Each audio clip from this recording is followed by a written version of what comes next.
कोई स्क्रिप्ट है आपके पास? एक जबरदस्त कहानी है। और टाइटल क्या है फिल्म का? Welcome to the jungle. हम सबको पता था आज आधे बॉलीवुड से भरी movie welcome to the jungle सिनेमाघरों में आ गई है। भाई देखो, अगर मैं इस मूवी को अपने हिसाब से एक लाइन में रिव्यू करूँ ना, तो मैं तो यही कहूंगा कि मुझे मजा आया।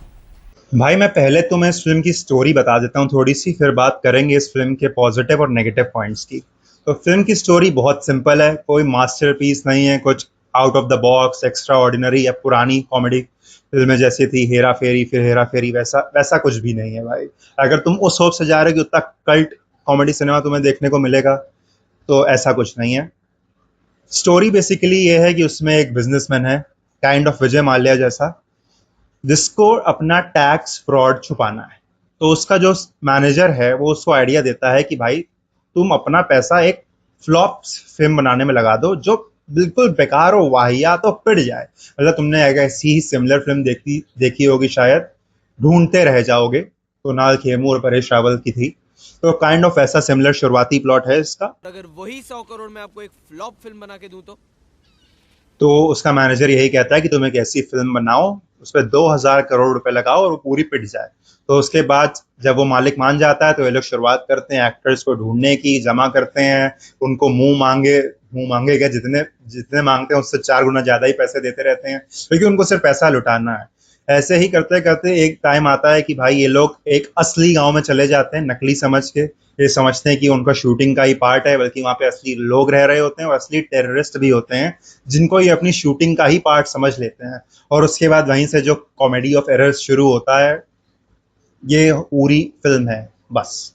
हाँ, तुम्हें एक जो कॉमेडी ऑफ एरर्स वाली बात करी है मैंने, इसमें तुम्हें मजा आएगी, क्योंकि जो मेन पार्ट है भाई ये फिल्म का यही है, और इसमें तुमको लिटरली मजा आएगी। हमें जाने दो मालिक, हम सब भांड है, रोजी रोटी के लिए काम। अब भाई बात करते हैं इसके पॉजिटिव और नेगेटिव पॉइंट्स की। तो पॉजिटिव में अगर मैं कहूँ तो सबसे पहला पॉइंट मैं देना चाहूंगा भाई अक्षय कुमार। मतलब भाई वो बंदा हर चीज के लिए रेडी है। वो अपने ऊपर जोक्स ले लेगा, अपनी बेइज्जती करवा लेगा फिल्मों में, हर चीज कर लेगा भाई कि तुम एंटरटेन हो, और उसने इस फिल्म में भी सेम किया है। जब वो आदमी स्क्रीन पे आएगा तब तक तुम एंटरटेन होके ही जाओगे, करेगा ही वो एंटरटेन तुम्हें, मजा आएगी उनको देखने में। दूसरा पॉइंट जिसको मैं देना चाहूंगा पॉजिटिव में भाई, वो है फरीदा जलाल जी। भाई क्या रोल एक तो दिया है उनको, and she nailed that role literally भाई। मतलब जब वो स्क्रीन पे आएंगी ऐसा हो ही नहीं सकता कि तुम्हें हंसी ना आए। और उनके साथ का जो उनका पार्टनर है मिस्टर किरण कुमार जी, ये दोनों जब भी स्क्रीन पे आएंगे तुम्हें 100% हंसी आएगी ही आएगी। इसके बाद भाई जो है वो है अरशद वारसी और सुनील शेट्टी साहब की जोड़ी। ये दोनों और अक्षय कुमार के बीच बहुत कॉमेडिकल फाइट होती है, बहुत सटायर होता है, ये देखने में भी तुम्हें मजा आएगी। उसके बीच में कहीं कहीं पुराने मीम्स या पुरानी फिल्मों के मेटा रेफरेंसेस हैं, उसमें भी तुम्हें मजा आएगी ही आएगी। और अगर मैं बात करूं इसके नेगेटिव पॉइंट की, तो भाई नेगेटिव पॉइंट पे सबसे पहले मैं कहना चाहूंगा इसकी स्टार कास्ट। मतलब इसकी स्टार कास्ट पॉजिटिव में भी आती है क्योंकि वो फिल्म की डिमांड थी, लेकिन नेगेटिव में इसलिए क्योंकि कुछ एक्टर्स को उनका पूरा स्क्रीन टाइम ही नहीं मिला कि वो तुम पे कोई इंप्रेशन छोड़ जाए। मतलब तुम जब फिल्म देख के खत्म करोगे तो तुम्हें ऐसा लगेगा ही नहीं कि इसमें मैंने एक्चुअली 32 एक्टर्स को देखा है, क्योंकि किसी के पास उतना स्क्रीन टाइम ही नहीं है। स्पेशली मैं कहना चाहूँ तो जो रोहित शेट्टी की फिल्मों में जिन्होंने कॉमिक करते हुए देखा है, मिस्टर मुकेश तिवारी, यशपाल शर्मा जैसे कलाकार, उनको उतना स्क्रीन टाइम या उतने इफेक्टिव डायलॉग नहीं दिए हैं कि वो तुम पे कोई इंप्रेशन छोड़े अपना, ऐसा नहीं हुआ है। और अगर मैं कास्टिंग में एक कहूँगी नेगेटिव एक्सपेक्ट है तो भाई वो है दिलेर मेहंदी। सर आप तारा हारा करो, आप गाने गाओ, आप एक्टिंग का तारा हारा मत करो प्लीज। मतलब मुझे लगता है हो सकता है उन्होंने उनको इंटेंशनली भरा हो, इंटेंशनली डायलॉग दिए हो, ये दिखाने के लिए कि हाँ वाकई हमने कितनी वाहियात कास्ट इकट्ठा करी एक फ्लॉप फिल्म बनाने के लिए, जैसा कि उनकी स्टोरी में है। बट भाई वो लिटरली जब भी उनका मुश्किल से 1 या 2 डायलॉग है, और वो डायलॉग एक्चुअली पर नहीं है, लेकिन उनकी जो एक्टिंग और डिलीवरी है तुम नहीं झेल पाओगे। और अगर उसके बाद दूसरी नेगेटिव चीज है तो भाई वो है इस फिल्म के वीएफएक्स और इस फिल्म की एडिटिंग। मतलब इतने शार्प कट्स हैं, लगेगा ही नहीं कि ये पूरा सीन कब निकल गया।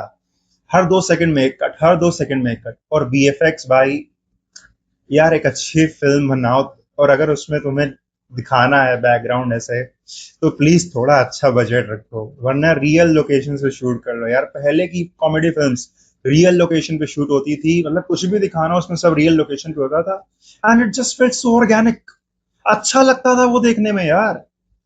लेकिन अब काइंड ऑफ एआई वीएफएक्स, जबकि स्पेशली वो उतना अच्छा ना दिख रहा हो स्क्रीन पे, तो भाई प्लीज यूज मत करो।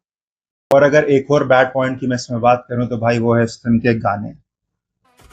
मतलब मैं ये तुमसे कह सकता हूँ कि इस फिल्म में एक भी सिंगल गाना ना होता ना, तो इस फिल्म में कोई असर नहीं पड़ता। लाइक लिटरली एक भी गाना फॉर इवन 10 सेकेंड्स अभी अगर ना होता तो तुम्हें कोई फर्क नहीं पड़ता। मुझे लग रहा है उससे ही फिल्म कम से कम ना सही तो ना सही 2 घंटे 45 मिनट से कम 2.25 घंटे की हो सकती थी। और जो इसकी एक्शन कोरियोग्राफी है भाई, मतलब जैसा वो दिखाना चाहते थे कि हमें दिखाना है ओवर द टॉप, बट वो उतना अच्छा आता नहीं है स्क्रीन पे as just because of VFX and AI. मतलब लिटरली उन्होंने एक एक एआई का शॉट बना लिया जिसमें उनको घोड़े दिखाने हैं, और हर जगह जब भी घोड़े वाला शॉट आना है उन्होंने सेम शॉट चिपकाया हुआ उसको। हॉन्टेड 3D से बेटर है, ये मैं कह सकता हूँ भाई। मैं और अगर बात करूं कि इस फिल्म के वीक पॉइंट क्या है, तो इस फिल्म का एक जो मेजर वीक पॉइंट है ना, वो आता है इसके सेकंड हाफ में। मतलब सेकंड हाफ अच्छा शुरू होता है, लेकिन बीच में जैसे मैंने बताया विजुअल्स, एक्शन कोरियोग्राफी, ये जो उन्होंने कम से कम 20 मिनट जो ज्यादा दिखाना, बहुत ज्यादा ओवर द टॉप वाले, वो कहीं ना कहीं तुम्हें उतना एंगेज नहीं रखते। आजकल तो वैसे ही सब फोन चलाते हैं और उन 20 मिनट में तुम पक्का फोन चलाओगे। क्लाइमैक्स आते आते बीच में एक सरप्राइज एलिमेंट आता है। सरप्राइज क्या, ट्रेलर में तुमको दिख जाता है Akshay Kumar double role play कर रहे हैं, फादर एंड सन। तो जो उनका फादर का सीन आता है ना भाई, और जब तुम उनको बोलते हुए सुनोगे, तुम भाई कुछ भी कर रहे हो तुम ना हंसे मेरा नाम बदल देना। मतलब वो सीन जेन्युइनली बहुत फनी है। फिर वहां से थोड़ा पिकअप करती है फिल्म, उसके बाद फिर भाई थोड़ा एक्शन कोरियोग्राफी और एक डिसेंट क्लाइमैक्स पे आके फिल्म खत्म हो जाती है। तो अगर मेरी मानो, मैं अपने पॉइंट ऑफ व्यू से बताऊं कि अगर तुम्हें एक नॉर्मल डिसेंट फैमिली एंटरटेनर चाहिए भाई, और तुम्हारी पॉकेट अलाउ करती है उसको देखने जाना, तो तुम जा सकते हो देखने, तुम्हें मजा आएगा। ये मैं अपने हिसाब से बता सकता हूँ। और सबसे अच्छी बात, अगर तुम्हें जानना है कि तुम्हें मजा आएगा कि नहीं, अगर तुमने इस फिल्म का ट्रेलर देखा है और उस फिल्म का ट्रेलर तुम्हें अच्छा लग रहा है, तो भाई पक्का है कि तुम्हें इस मूवी में मजा आएगा। तुम बाहर निकलोगे तो कहोगे कि मेरे पैसे वसूल हो गए हैं। जस्ट लाइक मुझे इस फिल्म का ट्रेलर ओके लगा था, नॉट सेइंग बहुत अच्छा लगा था, ओके लगा था। मूवी मेरे हिसाब से उससे थोड़ी सी बेटर निकली, तो इसलिए मुझे मजा आया। तो इसलिए अगर तुम्हें इस फिल्म का ट्रेलर अच्छा लगा है तो भाई तुम्हें पक्का मजा आएगा, इस बात की मैं गारंटी ले सकता हूँ। तुम इस पे अपने पैसे डाल सकते हो, क्योंकि अगर तुम्हें एक नॉर्मल फन एंटरटेनर चाहिए अपने फैमिली के साथ या फ्रेंड्स के साथ या अपनी गर्लफ्रेंड बॉयफ्रेंड किसी के साथ भी, नॉर्मल ज़्यादा दिमाग नहीं लगाना, इसके साथ जा सकते हो, तुम्हें मज़ा आएगा भाई। तो भाई ये है रिव्यू। अगर मैं अपनी तरफ से कहूँ तो मैं इसको, अगर मुझे 5 में से देने हो तो मैं 3.25 स्टार्स दूंगा।